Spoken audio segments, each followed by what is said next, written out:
नमस्कार, सीएनबीसी आवाज Motilal Oswal live studio में आप सभी का स्वागत है। आप देख रहे हैं खिलाड़ी नंबर 1। मैं हूं आपके साथ श्रेया ठाकुर। देखिए, एक्सपायरी का दिन और मार्केट थोड़ा वॉलेटाइल। निफ्टी फ्लैट कर रहा है कारोबार, हालांकि निचले स्रोत ने रिकवरी दिखाकर कोशिश की है ऊपरी स्तरों में आने की। 24,820 पे कर रहा है कारोबार। बैंक निफ्टी में भी वोलेटिलिटी देखने को मिल रही है। अभी देखिए लगभग डे लो के आसपास ही काम करता हुआ नजर आएगा। 0.15% की गिरावट 55,740 के लेवल पर। मिड कैप और स्मॉल कैप इनफैक्ट आज के सत्र में वहाँ पे भी देखिए बिकवाली हावी होती हुई नजर आ रही है। 0.25% के करीब गिरावट मिड कैप में, स्मॉल कैप भी 0.25% के करीब गिरकर कर रहा है कारोबार। तो ब्रेथ आपको ना खराब लगेगी आज मार्केट की, जिस तरीके से मिड कैप स्मॉल कैप में बिकवाली हावी होती हुई। बैंक निफ्टी भी स्पेशली देखिए जिस तरीके से गिरा है। 1714 ऐसे स्टॉक्स जहां पर बिकवाली हावी है गिरकर कर रहे कारोबार। 766 ऐसे स्टॉक्स जहां पर खरीदारी होती हुई नजर आ रही है। कंट्रीब्यूटर प्लेट के जरिए समझते हैं कि मार्केट को संभालने की कोशिश कौन से काउंटर से होती हुई नजर आ रही है। एचडीएफसी बैंक, रिलायंस जैसा हैवीवेट्स कहीं ना कहीं निफ्टी को संभालने की कोशिश कर रहा है। कोटक महिंद्रा बैंक का भी साथ है, भारतीय एयरटेल भी इसमें लगा हुआ है। लेकिन वही देखिए आईटी पैक आज फिर से दबाव में। इन्फोसिस, टेक महिंद्रा, टीसीएस जैसे काउंटर्स ड्रैग कर रहे हैं। और पीएसयू बैंक अगेन आज यहाँ पर भी बिकवाली देखने को मिल रही है। तो एसबीआई भी इस लिस्ट में शामिल। बैंक निफ्टी का कॉन्ट्रीब्यूटर प्लेट रखते हैं आपको HDFC bank, Kotak Mahindra bank दिखेंगे जो कहीं ना कहीं बैंक निफ्टी को संभालते हुए नजर आएंगे। साथ ही एयू स्मॉल फाइनेंस बैंक का भी साथ है। वहीं पीएसयूज और प्राइवेट बैंक में देखिए आप आईसीआईसीआई बैंक, यहां पर गिरावट हावी होती हुई जो ट्रैक कर रहे हैं। SBI, ICICI bank, bank of Baroda और इंडसइंड बैंक। तो कुल मिलाकर अभी निफ्टी फ्लैट और बैंक निफ्टी में थोड़ा दबाव।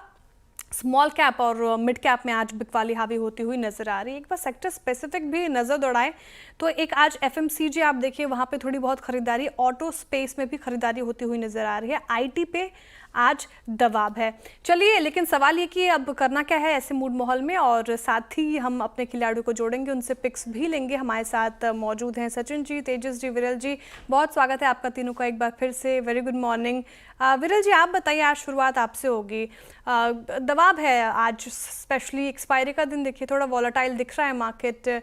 कॉशियस रहे, सतर्क रहे, इंडाइसिस से दूर रहे, क्या करना चाहिए? या गुड मॉर्निंग। देखेंगे तो निफ्टी आज 4 दिन हो गए ये वीक्स में, देखेंगे तो एक रेंज में ट्रेड करा है। नीचे में 24,700 और ऊपर में 25,000।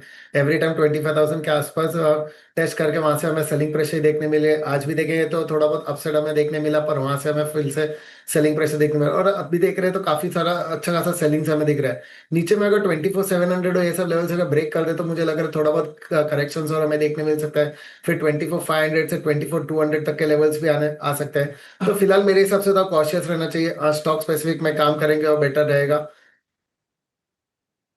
ओके, कॉशियस रहने की सलाह, स्टॉक स्पेसिफिक मूव अपनाएं। वॉलेटिलिटी तो है मार्केट में, और जैसे कि बात कही विरल जी ने, रेंज ही में पिछले कुछ सत्रों से कामकाज करता हुआ नजर आया है निफ्टी। तेजस जी, आप बताइए 25,000 की दीवार क्यों नहीं टूट रही? टेस्ट करता है, वापस वहां से घूम जाता है। आज के सत्र में भी वही होता हुआ नजर आएगा। कौन से लेवल्स अब इंपॉर्टेंट लग रहे हैं बैंक निफ्टी के स्पेशली, और साथ ही निफ्टी के भी? गुड मॉर्निंग आपको और सभी दर्शकों और पैनलिस्ट को मेरा नमस्कार। और सबसे पहले तो आपको जन्मदिन की बहुत बहुत शुभकामनाएं। थैंक निफ्टी यू की सो हम बात मच। करें तो निफ्टी एक रेंज में फंसा हुआ है। 24,700 और 25,000 का इंट्राडे ट्रेडिंग का जो जोन है, पिछले 2-3 दिन से यही रेंज में फंसा हुआ है। और पोजिशनली 24,500 और 25,150 का ब्रॉडर रेंज है। जब तक ब्रेकआउट या ब्रेकडाउन आता नहीं है, ये कंसोलिडेशन का दौर जारी रहेगा। बट अगर आप देखेंगे तो ब्रॉडर मार्केट में पिछले 2-3 दिन से काफी सेल ऑफ आ रहा है। निफ्टी ऑलमोस्ट 24,800 के करीबन ही ट्रेड कर रहा है। बट ब्रॉडर मार्केट्स में देखेंगे तो मिड कैप स्मॉल कैप्स में 5 से 10% की बिकवाली आ रही है।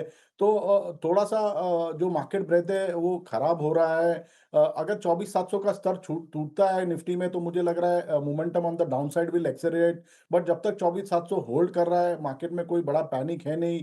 और निफ्टी जो है अपनी 20 दिन की मूविंग एवरेज है जो करीबन 24,815 के करीबन है, उसके आजू बाजू ही क्लोजिंग बेसिस पे बंद दे रहा है।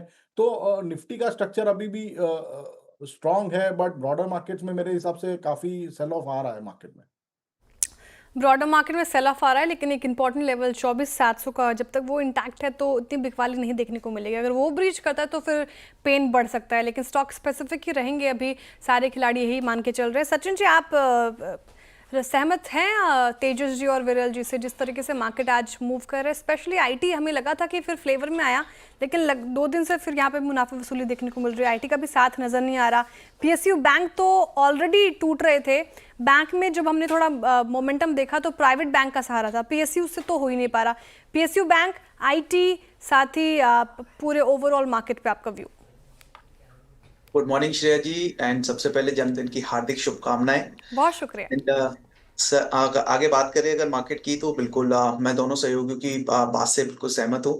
जिस तरीके से यहाँ पर एक रेंज बनी हुई है, हम ओवरऑल एक ब्रॉडर रेंज में ही मूव करते हुए नजर आ रहे हैं और डे बाय डे इस वजह से मार्केट के अंदर कुछ चैलेंजेस हमें देखने को मिल रहे हैं।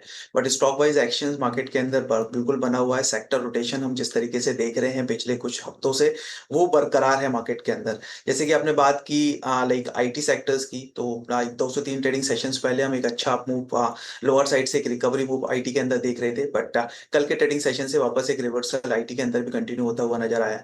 एंड मुझे लगता है कि फर्दर स्लाइट सेलिंग प्रेशर्स जो है आईटी स्टॉक्स में और कंटिन्यू होता हुआ दिखाई दे सकता है। सो यहाँ पर रणनीति मेरे हिसाब से थोड़ा सा स्टॉक स्पेसिफिक अप्रोच ही रखनी चाहिए। स्टॉक वाइज एक्शन मार्केट के अंदर है, वहां पर फोकस रखना चाहिए। ब्रॉडर बेस्ड मार्केट मोमेंटम अगर हम बात करें तो वो भी आज थोड़ा सा जो है वो डाउन होता हुआ दिखाई दिया है। सो कॉशियस अप्रोच इंडेक्स में ट्रेड करने के हिसाब से रखनी चाहिए। लोअर साइड 24,700 जैसे कि तेजस्वी ने बात की, वही एक इंपॉर्टेंट सपोर्ट लेवल अभी के लिए बना हुआ है। और इनकेस अगर वो सपोर्ट्स ब्रेक होते हैं तो फिर पॉसिबली 24,500 तक के लिए भी निफ्टी जो है वो स्लिप होता हुआ नजर आ सकता है। वहीं अगर हम बात करें बैंक निफ्टी की, तो बैंक निफ्टी में भी ओवरऑल जो है वो 55,370 जिसकी हमने कल भी बात की थी, वही एक इंट्राडे के लिए आज भी एक सपोर्ट का काम करता हुआ नजर आ रहा है। इन केस उसके नीचे अगर बैंक निफ्टी स्लिप होता है तो फिर पॉसिबली 55,000 के आसपास में, जो कि इसका एक साइकोलॉजिकल सपोर्ट लेवल है, उन लेवल्स को टेस्ट करता हुआ दिखाई दे सकता है। ऑन दी हायर साइड 56,000 अभी भी एक important hurdle, important resistance zone bank Nifty में बना हुआ है, और वो फर्दर लेवल्स ब्रेक होते हैं देन ओनली हम एक्सपेक्ट कर सकते हैं बैंक निफ्टी के अंदर एक अच्छा मोमेंटम। उससे पहले रेंज कंटिन्यू रहेगी। ओके, तो फिलहाल इंडाइसेस पे कॉशियस रुखिए अपना के चल रहे हैं और स्टॉक स्पेसिफिक ट्रेड आपको मिलेंगे तो वहाँ पे आपको हाथ लगाना चाहिए। चलिए, सबसे पहले हमारे खिलाड़ियों की वो टॉप ट्रेड्स जिसने अच्छी खासी कमाई कराई हमारे इन्वेस्टर्स की, और वो रखते हैं आपके स्क्रीन पे, समझते हैं कि कैसे वहाँ पे एक्शन हमें देखने को मिला। सचिन जी, गोदरेज इंडस्ट्रीज उन्होंने सुझाई थी 1.4% का रिटर्न यहाँ पे मिला था, बाई साइड की ट्रेड थी। विरल जी ने बताया था स्विगी, यहाँ पे शानदार रिटर्न इनके स्विगी ने जनरेट करके दिया 4.2% का रिटर्न, ये भी बाई साइड की ट्रेड थी। तो ये टॉप कॉल्स हमारे खिलाड़ियों के जो जिसने अच्छा परफॉर्म किया और इन्वेस्टर्स की अच्छी खासी, ट्रेडर्स की अच्छी खासी कमाई करवाई।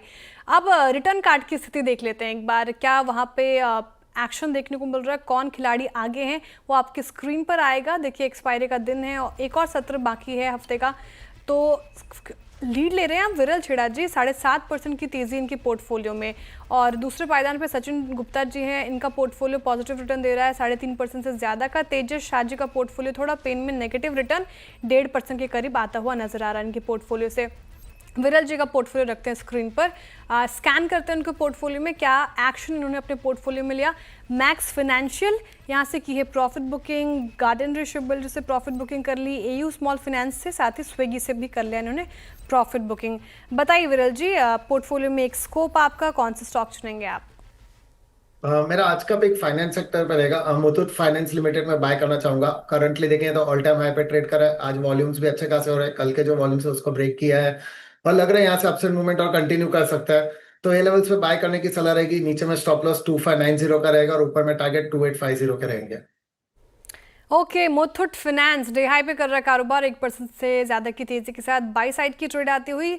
विरल जी की यहाँ पे आपको खरीदारी करनी है, 2850 टारगेट एक्सपेक्ट करें, वही 2590 का आपको लगाना है स्टॉप लॉस। और गोल्ड जिस तरीके से बढ़ता हुआ नजर आ रहा है, तो मनपुरा, मुथूट फाइनेंस जैसे स्टॉक्स में अच्छी खासी तेज़ी हमें देखने को मिली थी पिछले सत्र भी, और आज भी कर रहा है कारोबार तेज़ होकर। तेजस जी का पोर्टफोलियो स्कैन कर लेते हैं। अब तेजस जी ने क्या क्या पोर्टफोलियो में एक्शन लिया और अभी क्या स्थिति फिलहाल इनके पोर्टफोलियो में। बीएचईएल से कर लिया है इन्होंने एग्जिट, आईसीआईसीआई प्रूडेंशियल और आईडीबीआई बैंक को अभी भी होल्ड करके चल रहे हैं तेजस शाह जी। तेजस जी बताइए, कौन सा पिक आज आपकी तरफ से आएगा? तो आज के सत्र में जो मैंने स्टॉक चुना है वो है हीरो मोटोकॉर्प। स्टॉक का चार्ट स्ट्रक्चर काफी स्ट्रांग है। Stock higher top higher bottom के फॉर्मेशन बना रहा है और रिसेंटली देखेंगे तो 200 दिन की मूविंग एवरेज भी सरपास कर दी है और कंसिस्टेंटली 3-4 दिनों से उसके ऊपर बन दे रहा है। एक डेली चार्ट पे inverted head and shoulder pattern भी फॉर्म हो रहा है, जिसका ब्रेकआउट आना अभी बाकी है, बट मुझे लग रहा है ये स्टॉक आने वाले दिनों में आउट परफॉर्मेंस दिखा सकता है। तो करंट भाव पे यहाँ डिप में खरीदारी करिए, स्टॉप लॉस लगाना है 4,240 के नीचे, इसका लक्ष्य रहेगा 4,650 का। हीरो मोटोकॉर्प आज ऑटो स्पेस में आज भी मोमेंटम है। कल भी आपको ध्यान होगा ऑटो एक ऐसा स्पेस है जहां पे खरीदारी होती हुई नजर आई। तो तेजस जी कह रहे हैं यहाँ पे खरीदिए आप, 4,650 का टारगेट एक्सपेक्ट कर सकते हैं। स्टॉप लॉस आपको 4,240 का लगाकर चलना है। हीरो मोटोकॉर्प बाय साइड की ट्रेड। आप सचिन जी का पोर्टफोलियो स्कैन कर लेते हैं, इन्होंने क्या क्या एक्शन लिया अपने पोर्टफोलियो में वो आपके सामने रख देती हूँ, फिर साथ ही पिक्स की ओर भी बढ़ेंगे। एग्जिट कर लिया है मजगांव से और गोदरेज को भी होल्ड करके चल रहे हैं, एम्बर एंटरप्राइजेस भी होल्ड है। बताइए सचिन जी आज के लिए क्या आप पिक करेंगे आप? वेल आज एक सेल साइड का ट्रेड मैंने पिक किया है। स्टॉक का नाम है बैंक ऑफ बड़ौदा एंड यहाँ अगर हम देखें तो प्रायर स्विंग लोस आज ब्रेक होते हुए नजर आए। साथ ही साथ में स्टॉक अपने 100 एंड 200 डीएमएस के नीचे शिफ्ट होता हुआ दिखाई दिया है। एंड जिस तरीके से आज बैंकिंग में वीकनेस है, मुझे लगता है और फर्दर गिरावट बैंक ऑफ बड़ौदा में भी देखने को मिल सकती है। सो करेंट मार्केट प्राइस करीब 232 के अराउंड है, यहीं से एक शॉर्ट इनिशिएट किया जा सकता है। इसमें स्टॉप लॉस रहेगा 239 का और डाउन साइड में 220 तक के टारगेट्स देखने को मिल सकता है। ओके, बैंक ऑफ बड़ौदा यहाँ पे बिकवाली की राय, जिस तरीके से पूरे पीएसयूज में हमें थोड़ा पेन देखने को मिल रहा है, सॉरी माफ़ कीजिएगा, बैंकिंग में पूरा पेन देखने को मिल रहा है। और पीएसयू बैंक ही पूरा आप देखें 1.5% से ज़्यादा का यहाँ पे गिरावट देखने को मिल रही है। बैंक ऑफ बड़ौदा 2% फिसल गया आज। बिकवाली की राय 220 नीचे का टारगेट 239 का आपको लगाना है स्टॉप लॉस। विरल जी नेक्स्ट पिक क्या होगी आपकी? फिलहाल मैं थोड़ा टाइम के लिए वेट करूंगा, सेकंड हाफ में देखेंगे अगर कोई पिक आ रहा है तो। ठीक है, तो थोड़ा सा इंतजार विरल जी की तरफ से यहाँ पे फिलहाल, जिस तरीके से मार्केट वॉलेटाइल है और एक्सपायरी का दिन भी कुछ भी मूव आ सकता है मार्केट में। सचिन जी, तेजस जी, कोई दूसरी पिक है क्या आपकी? कोई होल्ड नहीं, कर मेरी रहे हैं, साइड से मार्केट अभी में एक ही पिक है। चला पा रहा है। ठीक है, चलिए ठीक है, तो पिक्स हो गई पूरी। इसी के साथ रुक रहे एक छोटे से ब्रेक के लिए। ब्रेक के बाद फिर हाजिर होंगे। आप देखते रहिए CNBC आवाज़।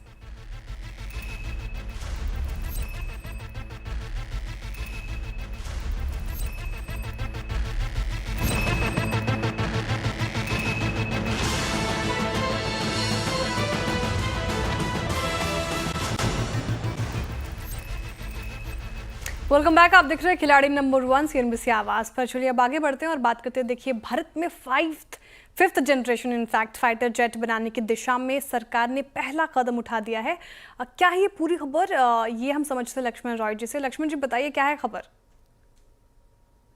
देखिए, दरअसल सरकार ने तय किया था कि 5th जनरेशन जो फाइटर जेट है उसको घरेलू कंपनियों द्वारा बनाया जाएगा और उस प्रक्रिया को तेजी लाई जाएगी। इस तरफ एक बड़ा कदम ये उठा है कि एक्सप्रेशन ऑफ इंटरेस्ट जारी कर दिया गया है। ये एक्सप्रेशन ऑफ इंटरेस्ट जो जारी किया गया है वो एरोनॉटिकल डेवलपमेंट एजेंसी यानी ADA की तरफ से जारी किया गया है और कहा गया है कि जो कंपनियां इस फाइटर जेट को बनाने में दिलचस्पी रखती हैं वो 16 अगस्त तक अपनी बिड यहाँ पे जमा करें।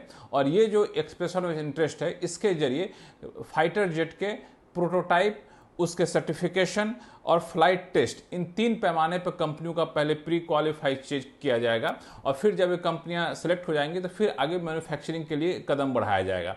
कंपनियां चाहें तो अकेले बिड कर सकती हैं, कंपनियां चाहें तो ज्वाइंट वेंचर कर सकती हैं या फिर कंसोर्शियम में यहाँ पे बिड कर सकती हैं। ये 2 लिहाज से काफ़ी महत्वपूर्ण है। सरकार चाहती है कि 2030 तक फाइटर जेट जो है भारतीय सेना में शामिल कर लिया जाए और घरेलू कंपनियां इसमें बनाने में सक्षम है, कंसोर्शियम बना करके आती है तो एक बड़ा कदम होगा। और सरकार ने पहले इसके लिए 15,000 करोड़ रुपए बजट में आवंटित भी कर चुकी है। तो मुझे लगता है कि ये एक बड़ा कदम है, खासतौर से एडवांस मीडियम कॉम्बैट एयरक्राफ्ट बनाने की तरफ।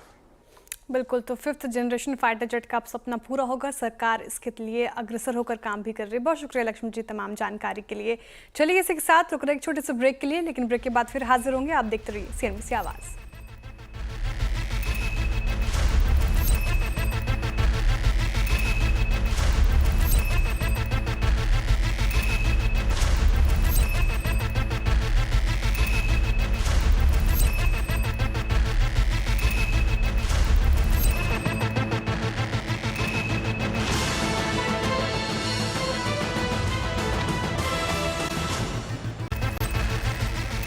Welcome back. आप देख रहे हैं खिलाड़ी नंबर 1 CNBC आवाज पर। चलिए वक्त हो चुका है, अब शो को आखिरी सेगमेंट की तरफ मोड़ते हैं और फटाफट से लेकर आते हैं हमारे खिलाड़ी के पोर्टफोलियो। शुरुआत करते हैं सचिन जी के पोर्टफोलियो के साथ। कौन से स्टॉक्स उन्होंने सुझाए अभी आपके स्क्रीन पर। Godrej, amber enterprises, bank of Baroda. Godrej और एम्बर एंटरप्राइजेस इनके पास पहले से ही था, दोनों बाय साइड की ट्रेड।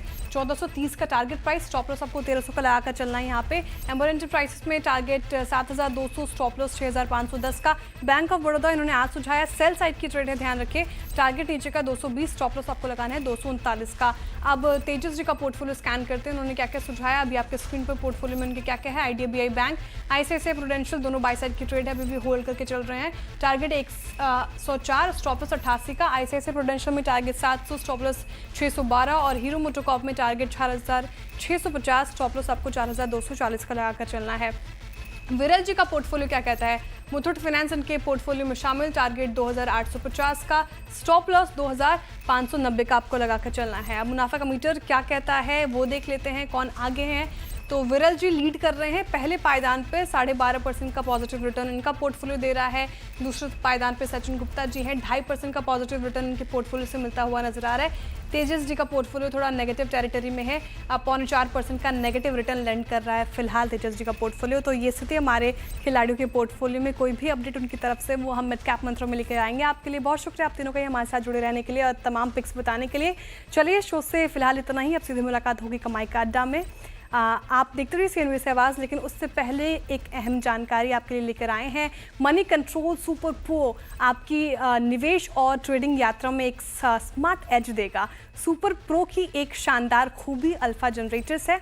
इसके तहत अम्बरीश बालिगा और नरेश मिरानी समेत दिग्गज सेबी रजिस्टर्ड रिसर्च एनालिस्ट्स आपको लाइव ट्रेडिंग और इन्वेस्टिंग आइडियाज़ देंगे। तो दीजिए अपने इन्वेस्टमेंट को सुपर पार और सब्सक्राइब करें मनी कंट्रोल सुपर प्रो।